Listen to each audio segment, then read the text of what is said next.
July 20th, 1973, marked a fateful day when the world lost one of its most iconic figures, the legendary actor and martial arts expert, Bruce Lee. His untimely demise in Hong Kong at the tender age of 32 left the globe in shock and mourning. Bruce Lee was more than just a movie star. He was a symbol of strength, determination, and boundless talent. The circumstances surrounding his death only deepened the mystery and intrigue surrounding this enigmatic man.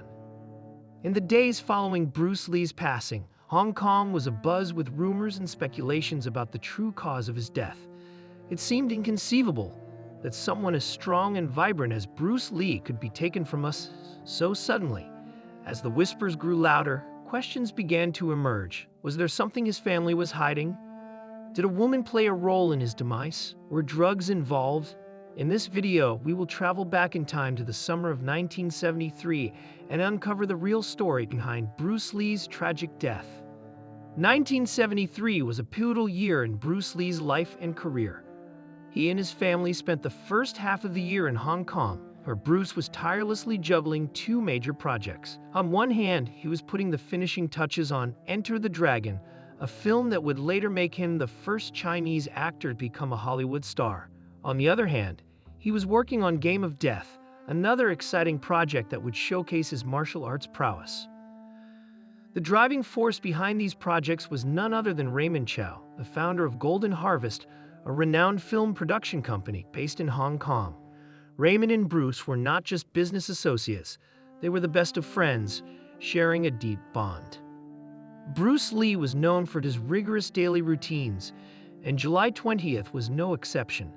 He would start his day with a set of morning exercises that included stretching, cardio on a homemade stationary bike, practicing Jeet Kune Do, and lifting weights.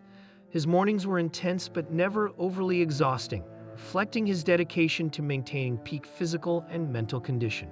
Around 10:30 a.m., Bruce Lee headed to the Golden Harvest Studios to work on the script of Game of Death alongside his close friend Raymond Chow. As he delved into the creative process, little did he know that this would be his last day on Earth.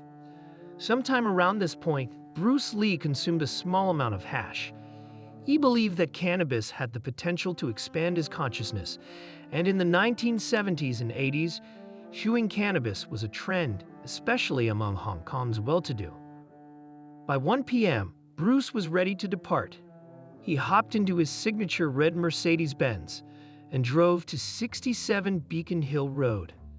There, on the second floor of a modest one-bedroom apartment, lived Betty Ting-Pi, a 26-year-old Taiwanese actress who had been introduced to Bruce by none other than Raymond Chow. But was not widely known at the time was that Bruce Lee had multiple relationships, including the one with Betty.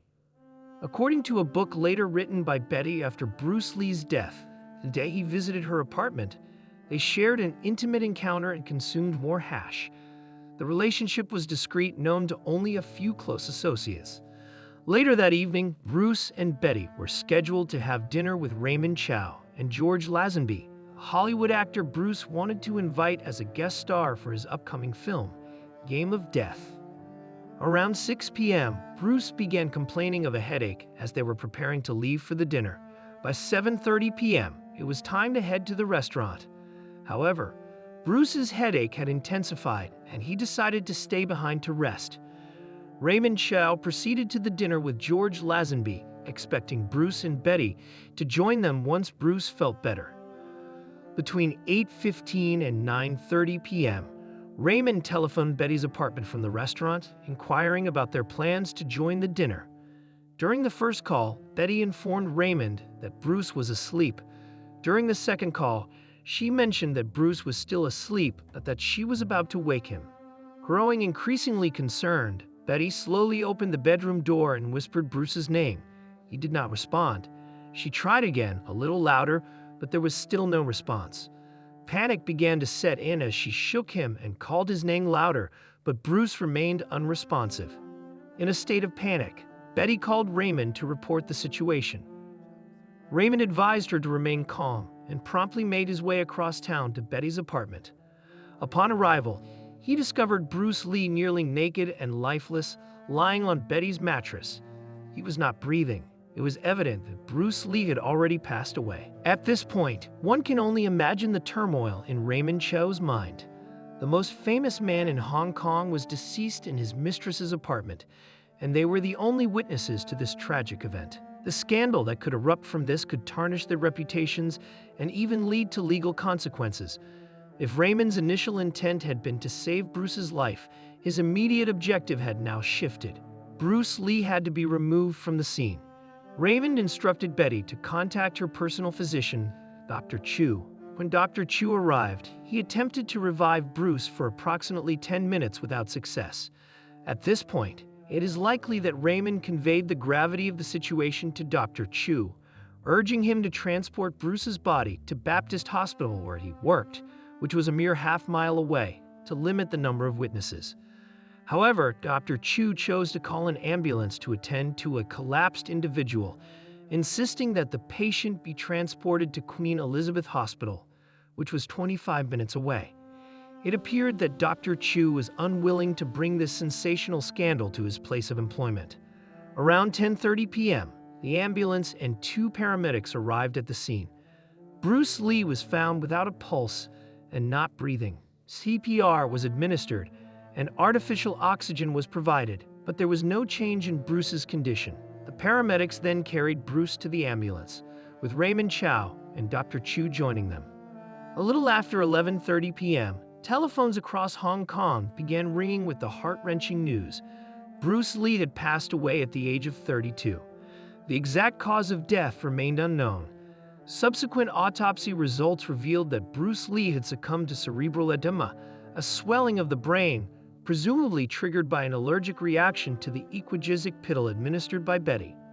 Bruce Lee's funeral in Hong Kong drew a crowd of 25,000 mourners, and 3 days later, Linda, Bruce Lee's wife, laid her husband to rest in Seattle, the place where their love story had begun in simpler times when they were at their happiest. Bruce Lee's influence extended far beyond the realm of film. He was a martial artist, philosopher, and a visionary who redefined the way the world viewed martial arts. His martial art, Jeet Kune Do, was more than just a fighting style, it was a way of life.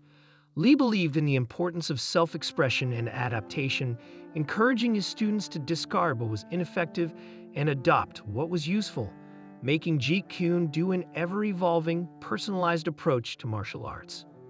Despite his untimely death, Bruce Lee's legacy endures. His impact on martial arts, cinema, and popular culture remains profound. He continues to inspire generations of martial artists and actors. So this is the true and unvarnished story of Bruce Lee's untimely death. This is how it happened, revealing the full extent of the circumstances that led to the loss of a global icon.